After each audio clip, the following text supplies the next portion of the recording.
Good morning, good morning, good morning. We have MLB action today. We have some NBA. I will talk real briefly about the college basketball season as well. A lot to get into. We're going to go really quickly today in this video. Let's get into it. This is the Free Three.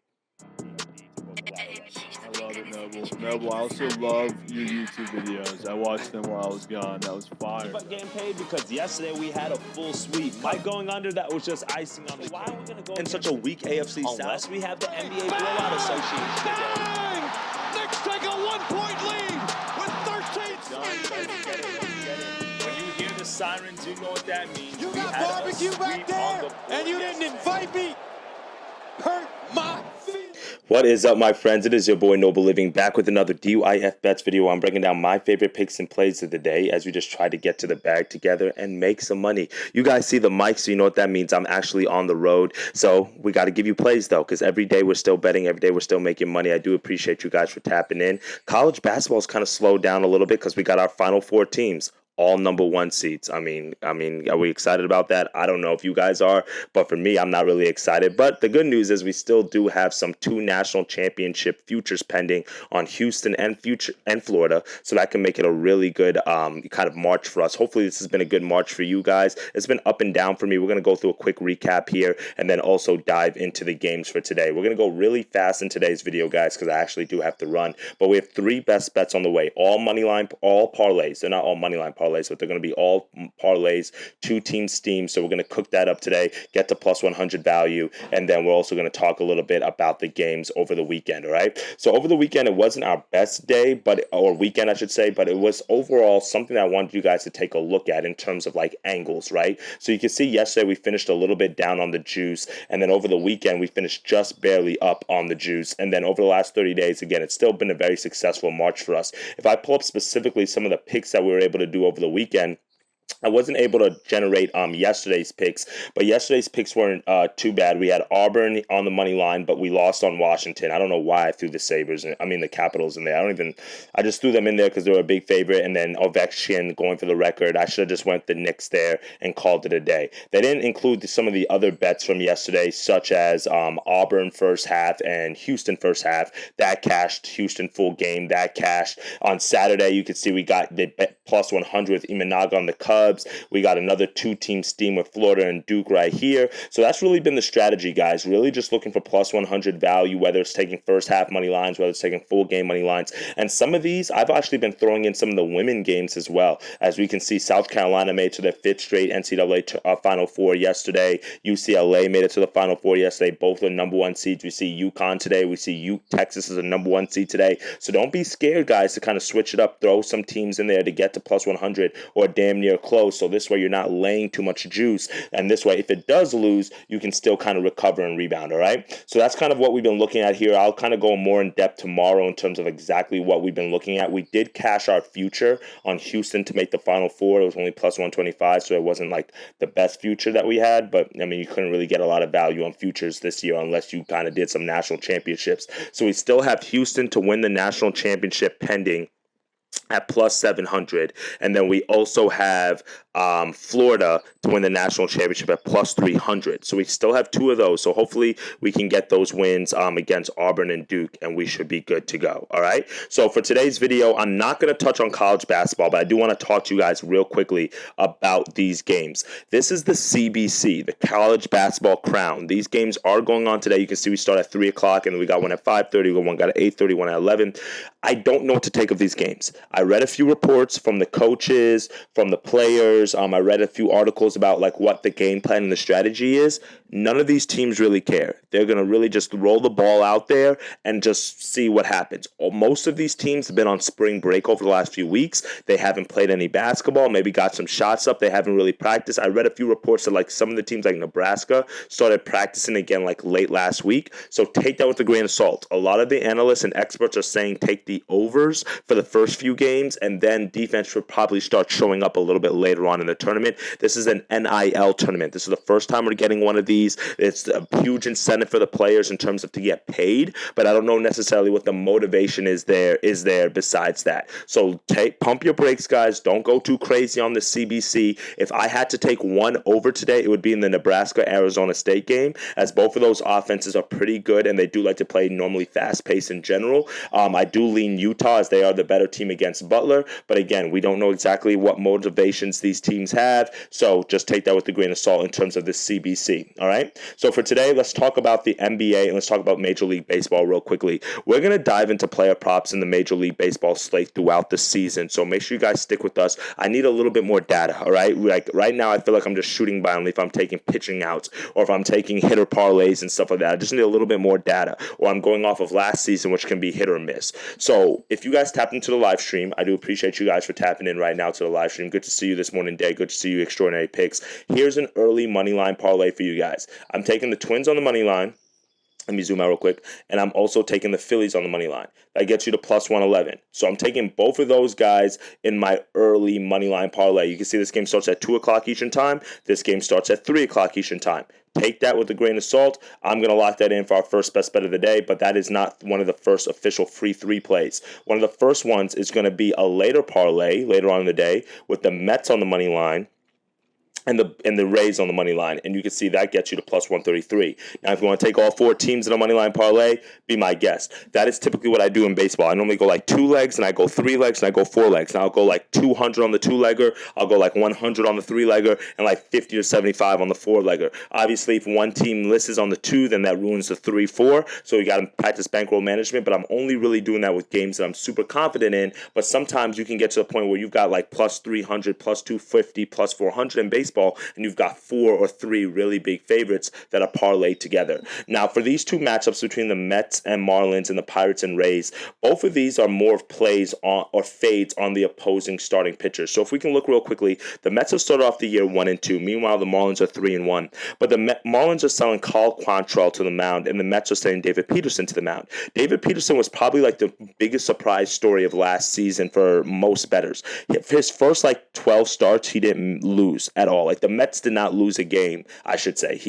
Not all of his games were wins, but in terms of the Mets, if they played on David Peterson starting, his first 12, 13 starts, he got the W. Now, there was a little bit of regression that was due, and down the stretch of the season, we saw that, and he started getting hit more. Obviously, you get more film, your arm starts getting more fatigued and tired, so that kind of contributed to why, towards the end of the season, David Peterson fell off a little bit, but to start the year, he was very strong. I'm expecting the same thing this year. Meanwhile, Kyle Quantrill, if you remember him, he was one of the worst pitchers in baseball all last season, but that's probably because he played for the Colorado Rockies, a team that, 1, doesn't give you a whole lot of run support, and 2, you got to be able to get run support at Coors Field because you're giving up a lot of points. So that's really one of the reasons why I want to fade Kyle Quantrill here, because he's playing for a Marlins team that is 3-1, but they're not really that good, and they had a pretty, I don't want to say easy opening series, but they played the Pirates in the opening series, and a team that struggles offensively, that is the Pirates. And now the Mets, who played the Astros in their last series, kind of gets a fresh restart to kind of get this high offense that has a whole lot of expectations with them, with Juan Soto and Pete Alonso and Lindor. We're expecting a lot of things from these guys. And against the Astros, going 1-2, I mean, that's not the best, but it's definitely not the worst. But against the Marlins, at NL East divisional foe, we need to see you grab the win. I know it's on the road, but for me, this is just one of those things where the Mets are the better team. This is a divisional matchup, and we should see them grab the win real quickly. Now, if I want to go real quickly to dive into the numbers a little bit more, I just want you guys to see real quickly what Quantrill, let's go to his stats for 2024. You could see last year he had a 4.9 ERA, and then when he was on the Guardians, he wasn't much better at 5.24 ERA. He had 3.38 ERA the year before. So ever since, he kind of made his major league debut, and he got with the Guardians here, I won't say debut, but he got started with the Guardians at 1.84, the next year 2.89, and then after that it kind of just started going back downhill from there. So for me, it's just really hard for me to back this Kyle Quantrill, especially with this Marlins offense that doesn't have a whole lot of weapons here. And then when we look at David Peterson real fast, if we go look at his stats, again, last year 10-3, 2.9 ERA with 101 strikeouts. You can't beat that. That's not too bad. And yeah, last year might have been an outlier year for him, but I like him. I think he's the better pitcher, and I think he's got the better offensive support. So we're going to lock that in. Mets on the money line. Now, the second pick is really going to be a fade against the Pirates, and we have not really seen anything thus far that's told us to take them. Their offense has sputtered. They have not been able to score runs, and if you're not scoring runs against the Marlins, okay, I get it. Sandy Alcantara, that's their ace. But after that, you guys played a 4-game series, and you only were able to grab one win. And if we go a little bit further down, let's see here if they can show me. I don't know why they got all these ads up here. Give me 1 second. I want to go to the recent games. I want you guys just to see. Here we go. 2 runs, 4 runs, 4 runs, 4 runs. So it's not like they're scoring a whole bunch of runs here that gives you a whole lot of support. Meanwhile, for the Rays, yes, they started against the Rockies, a team that they should have beaten, 6-4, 3-2, and they lost this one 1-2. But I like the fact that the Rays are at home. They're still getting used to that new home field because remember, they're not playing at the Trop this year. They're playing at George Steinbrenner Field there in Tampa Bay, which is an outdoor stadium, very different than the indoor stadium that they're very used to. So I think it's going to take a little bit of time for them to get used to it. But the Rays are one of the teams. If you're tapped into the live stream, again, thank you for tapping in. Make a note of this. The Rays are one of the teams that you guys want to take at the beginning of the season. Why? Because their first 50 games, 35, 40 of their first 50 games are at home. But then the back half of the season, the remaining 85 games, 60 of those are on the road. So that's one of those kind of scheduling spots that you guys want to pay attention to because we're going to get a lot of value on the Rays at home early, and then we might lose it down the stretch, which might help us out from an odds perspective because they're going to be on the road a lot. But that also can pay a lot into fatigue, not sleeping in your own bed, those long road trips, especially going out west, going deep up north to Boston. So just keep that in mind. Right? So I think for me, the Rays are going to be a team that I'm going to look to take several times earlier on this season as they're at home, as they're going to be pitching at home, as they get more familiar with that home stadium as well. And like I said, the Pirates, they're not giving me a whole lot to get confident on. And then their pitcher today, I don't even know how to say this name, Moldansky. I don't even know how to say that. But if you haven't... If you don't know who he is, it's because he hasn't pitched in the majors for real. He pitched a little bit last year in the majors, and he literally just got announced as the Pirates' 5th starter a few days ago. So they were kind of deciding between him and another guy, and they decided to go with him. He is a reliever, so this is going to be more of a bullpen game for the Pirates. So we expect him to pitch maybe 1, maybe 2, maybe 3 innings, and then after that we go to the bullpen. And for me, I like that. I'm a fan of bullpen games when you have a strong bullpen, but the Pirates don't have a strong bullpen. So for me, the Rays, you're going to see several different arms, which means several different opportunities for you guys. Drew Rasmussen, or I don't even know how to say his name, Rasmussen, he's not been bad. He was pretty solid last year for them, but he's also a reliever, 2.83 ERA last year, but he is somebody who can go a little bit deeper into the rotation in terms of 2, 3, 4 innings. And keep in mind that the Rays were the team that kind of invented the bullpen game as well. So they're a little bit more experienced with pitching relievers, and they get typically more long relievers, middle relievers for this exact reason. So this is just my opening money line parlay for you guys, the Mets and Rays in baseball. All right, so that's what we're gonna go with for our first pick of the day. Let's see, extraordinary pitch. LOL, not sleeping in your own bed is funny but true though. Yeah, man, it is true, man. When you're not hitting the ball right, when you're in a slump and you're trying to snap out of it, and you got to go on a road trip from Oakland, and even the Braves, right? The Braves, they started off the year 0-4, right, against the Padres, and now they got to go travel to Los Angeles Dodgers. That's hard to get up for. That's hard when you're in a slump, and that actually leads to my second money line parlay of the day, which is going to be our Los Angeles parlay. Let's go Dodgers on the money line, and let's go Lakers on the money line. Now, the reason why we're going with the Lakers here is they're taking on the Houston Rockets here in the late night game. So this is a 10 o'clock start for both of these games. So you guys can lock this one in. You guys see we get +1. No, this is not right because I think that might be the total. Did I add the total here? Hold on 1 second. Yeah, that's definitely the total. All right. Here we go. Moneyline parlay. That looks about right. 126 on this one. So we're going to go Lakers and we're going to go Dodgers. Now, real quickly on the Dodgers, I just mentioned that they're playing the Braves. The Braves started off the season 0-4. This is just more of a fade on the Braves, okay? They're hurt. They're banged up bad. They have no Ozuna. They have no Matt Olson. Austin Riley, They're banged up really bad. No Spencer Strider. They're going to be a team later on this season that they're going to be picking up a whole lot of dubs. But right now, it's really tough. And when you look at the Dodgers are the only team in baseball that can be 5-0, and they got Tyler Glass now going to the mound with no starts. Like, that's ridiculous. Tyler Glass now, the former Cy Young candidate. Like, this is a guy who's a stud. I mean, he's probably one of the best arms in the Dodgers rotation, if not the best arm. And to think about, he has not even pitched yet, and the Dodgers are 5-0. I'm just going to keep hammering the Dodgers money line. Obviously, they're not going to win every game, but until they lose, I'm going to go with it. And the Braves are sending Garrett Holmes to the mound, and he's another relief pitcher. He's maybe going to go 1 or 2 innings, and then after that, they're turning it over to the bullpen. And again, a Dodgers lineup that's going to see new arms,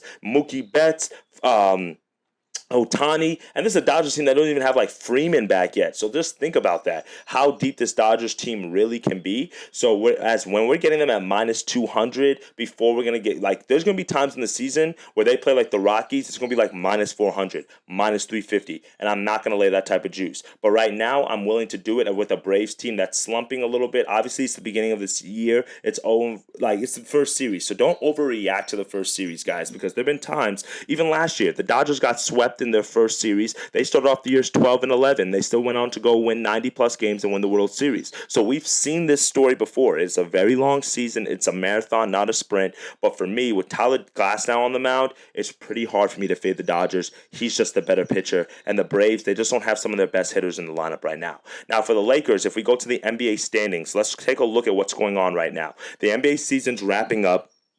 You can see here that we played about 74 of the 82 games or so. So we got about 10 games or less. The Lakers are sitting right now here in the 4 seed, but there's still a lot to play for. Why? Because the Grizzlies are on their ass. The Warriors are on their ass. The Timberwolves are right here. And then keep in mind, you drop 2, 3, 4 games, you're going from a sure lock into the play-in. And LeBron has played in the play-in in the last few years. And I think this is the year that he's kind of tired of playing in that play-in. I know he says it's the playoffs. He doesn't care as long as he can just get in. He's just going to play the games that are in front of him. Makes sense. But if you can get extra rest as a vet, if you can go without having to play the extra games, I think they're going to do that. And every game matters at this point. Now, the Lakers are at home against the Rockets. And the only reason I really like the Lakers here to grab the W is not only have they been decent, 5-5 in the last few games, the Rockets are 9-1 in their last 10. So a little bit of regression is due. But the Rockets played last night against the Suns, right? The late night game against the Suns. Yep, they won that game 148-109.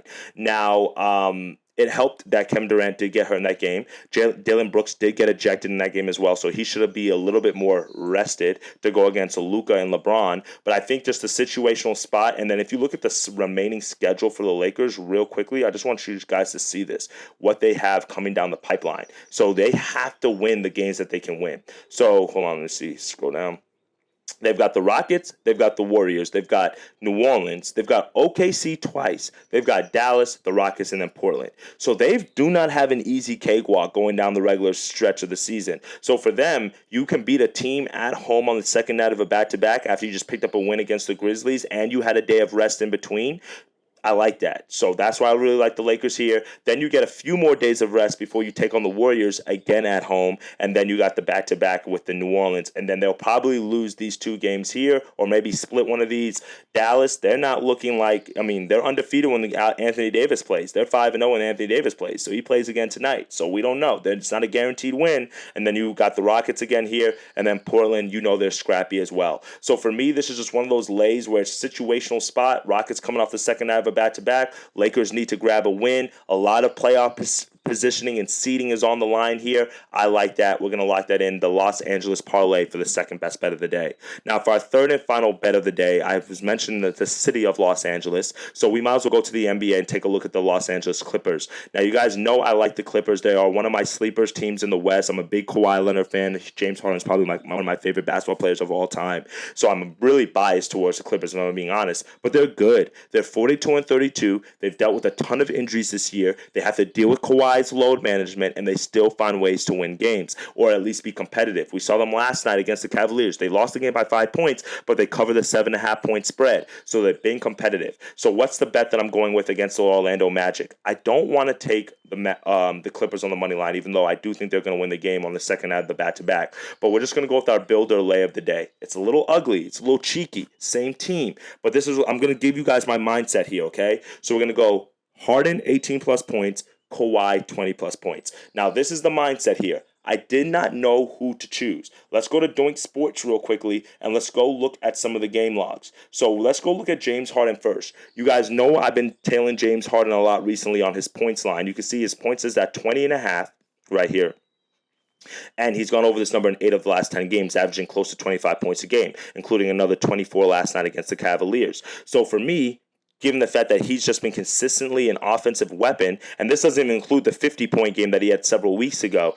I mean, James Harden's playing some of his best basketball of the season right now. Now, if we scroll over real quickly and we look at the Magic's defense against point guards, they've been pretty solid, only giving about 15 points per game.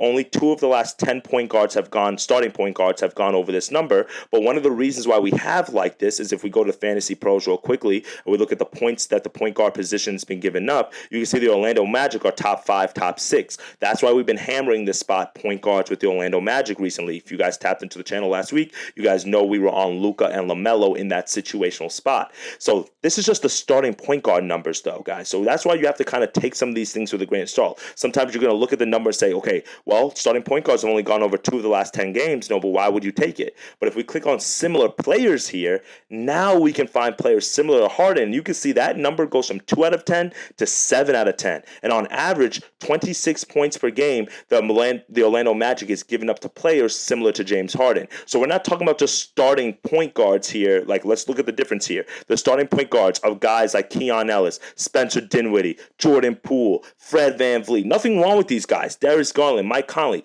Those are a little bit different of offensive players than James Harden. We got to go a little bit of a better sample size, similar to guys like LaMelo, like Luka, like Dame, like Quickly, like Steph. That is a little bit more of James Harden's type, and you can see how the numbers go up there. So that is why I like James Harden. If you want to take the 20.5 points, be my guest. I teased it down to the 18, and I did this on DraftKings. If you want to do the same bet, same game parlay on DraftKings, you can see that gets you to plus like 106. I'm going to plug in the bet a little bit later. But now, why would I add Kawhi Leonard here? Because Kawhi did not play last night. Harden played last night against the Cavaliers. Kawhi didn't. Kawhi's rested. And because Kawhi's rested, look at the numbers for Kawhi over the last 10 games. Averaging 25 points per game, gone over the number of 8 of the last 10. His line's at 22.5. I'm not opposed for you just taking the 22.5. So if you want to take Harden at 20.5, if you want to take Kawhi at 22.5, be my guest. I just teased it down a little bit because I'm like, I don't know which one of the guys is going to go crazy, and I'm expecting both of them to score. I just don't know which one. And with Kawhi getting the rest yesterday, I think it could really be Kawhi. And if you look at some of these numbers here from a minute perspective, he's still not playing on the back-to-back nights, but he only had 26 minutes last time against the Nets, which was back on the 28th. So the last time that Kawhi really played was close to 5 games ago against the Knicks on the 26th of March. Today's the 31st. And you can see 40 minutes, 36, 35, 26, 35. So he should be on the court for at least 36 minutes. And given the fact that he's got 17, 18 field goal attempts in that time, in that span, that gives me the confidence to say, you know what? He's going to be on the court. He's going to be shooting buckets. Or getting buckets, he should be able to get 20 points. I mean, look, he's shooting 3-pointers. He's getting to the free throw line. He's getting a good amount of volume in there. I like that. Now, again, when you look at the numbers on the defensive side for the Magic, it's a little bit skewed because the Magic defensively are known as a strong team. You can see here, only 15.5 points per game, and only one small forward has gone over this number in the last 10 games, that being LeBron James at 24 points. But when you look at similar players, you can see how now the number goes up a little bit because now we've got players like Michael Porter Jr., you've got players like Andrew Wiggins who've been able to go over the number. And then when you look at, again, the sample size, guys like RJ Barrett, they're not a bucket. DeAndre Hunter, they're not a bucket. Chris Middleton, he's no longer a bucket. They're not the same type of caliber player that Kawhi is in. And again, playoff positioning, seeding, That matters right now. If we just go back, let me scroll, go back to the standings real quickly. This is what I'm going to be handicapping off of. Teams that have something to play for right now at this point in the season. You can see the Clippers right now in a playing spot. You don't think they're motivated to win a few games to give Kawhi a little bit of extra rest to kind of knock the Warriors down, maybe the Grizzlies down? The Grizzlies play the Celtics tonight. They're underdogs. They might lose that game at home. That's a perfect spot for you to move up a game. So for me, with the situational spots on the line, Lakers playing tonight against a team they should beat, the Grizzlies playing against the Celtics, a team that they probably are not going to win against, Clippers playing the Magic, a team that they could beat as well. I want the stars to step up in key spots, and I think that's what we're going to be handicapping, and that's what we're going to go with. All right, guys? So this is what we're going with for our first, for our 3 best bets of the day. Kawhi 20 plus, James Harden 18 plus. That should get us to about plus 105. You guys can play around with the numbers. If you don't want to take Harden at 18, if you want to take him down to 15, do that. And then you can also add Luka for 25 tonight. His line is super high. It's like 29.5. But I do like that as well. I do like his line for like 25 points. I like Ja against the Celtics tonight, 20 plus. They score a ton of points at home. The total's like 240 or something. So those are a few other leans that you guys could take. You could do Ja for 20. You could do Desmond Bane for 15. You could do Tatum for 20. You could do Harden for 15. You could do Luka for 20 to 25. So those are a few other guys that you could take a look at if you don't want to kind of do the same 2 guys in the same game parlay, or if your book does not allow that. All right, so that's a few different angles that you can take a look at. My boy Extraordinary Sports said Harden usually goes over that unless he misses a lot. Yeah, so the volume is going to be there. We just have to worry about players like Norman Powell taking away too many shots, or if Harden wants to get into his assist duffel, he's sometimes good for that. So what you might want to look at for Harden as well is his PRA line. You could see here it's at 34.5. He's averaging 39 PRAs over the last 10 games, going over this number in 8 of the last 10 games. So that's something as well you can look at. 8 rebounds, 8 assists last night. So that's not a bad look as well. All right. So that's something, again, for Harden. So for us today on the free 3, guys, this is what we've officially locked in. We've got the 18 plus for Harden, 20 plus for Kawhi. We have got our Lakers, or our Los Angeles parlay, I should say, Lakers and the Dodgers on the money line. And then we've got our baseball lay of Mets and the Rays. We did take an early parlay as well with the Twins on the money line and the Phillies on the money line. This is just a fade on the White Sox, a fade on the Rockies. The Twins have started off rough. They, I think, got swept in their first series. I expect a little bit of positive regression for them. They're still a very good team. They're a playoff team. And then Phillies should be able to handle the Rockies, which might be one of the worst teams in baseball. So that's what we're locking in for today's episode of the Free 3, guys. I am going to take Texas women on the money line, so do with that if you will. I'm going to add that to another play as well. And then our Nerfy of the day, our Nobu Nerfy, we cashed in yesterday for day 1. So let's see if we can hit for day 2 today, $200. I already locked that one in, so I'm going to tweak that one out and put that on the TikTok as well. All right. So that's what we got locked and loaded for today's video, guys. Appreciate you guys. Extraordinary Sports or Extraordinary Picks. Appreciate you guys. Again, if you have not tapped into my guy Extraordinary Picks' YouTube channel, make sure you guys check him out. He has a great show over there as well. I tap into his videos consistently, guys. So appreciate you guys for tapping in. And then we're going to have some hitter parlays, pitcher props, all that stuff is going to be coming throughout the year. It's a long MLB season, guys. So let's just choose our spots nice and selectively, and let's run up the bag and let's make some money. All right, guys? As always, dictate your fate, get to that cheddar. Give us a like, subscribe to the channel, and then also drop a comment. If we sweep the board, we're going to get somebody paid. All right, guys? Appreciate y'all, and let's have a day. Later, gang.